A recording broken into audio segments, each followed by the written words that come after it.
Welcome to our channel. Today we how to authorize Bitly branded links for affiliate tracking step by step clearly. To authorize Bitly branded links for affiliate tracking, start by logging into your Bitly account.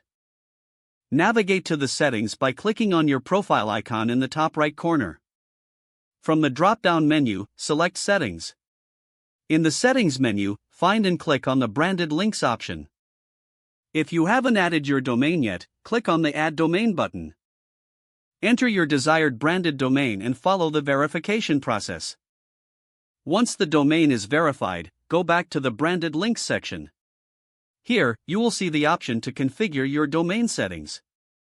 Edit the settings to ensure they align with your affiliate tracking needs. Next, locate the API section in the Settings menu. Generate a new API token by clicking on the Generate Token button. Copy the API token for later use. Now, go to the affiliate platform you wish to integrate with Bitly.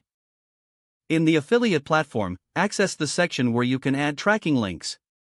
Paste the API token into the designated field. Follow the platform's specific instructions to set up the integration. Make sure to save your changes within both Bitly and the affiliate platform. To test your setup, create a new link using your branded domain. Share the link and check if it tracks correctly in your affiliate dashboard.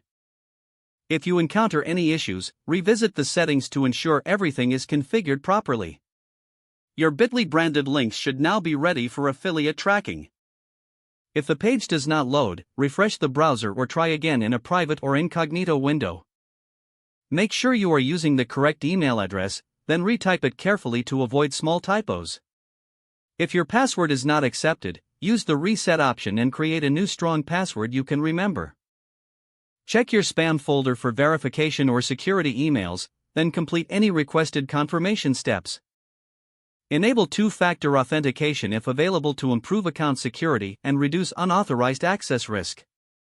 After signing in, review your profile details so your contact information and settings are accurate and current.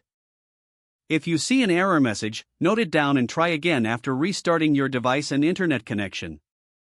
Log out when you finish, especially on shared devices, to keep your account and payment information secure. Don't forget to like this video and subscribe to our channel for more step-by-step tech guides.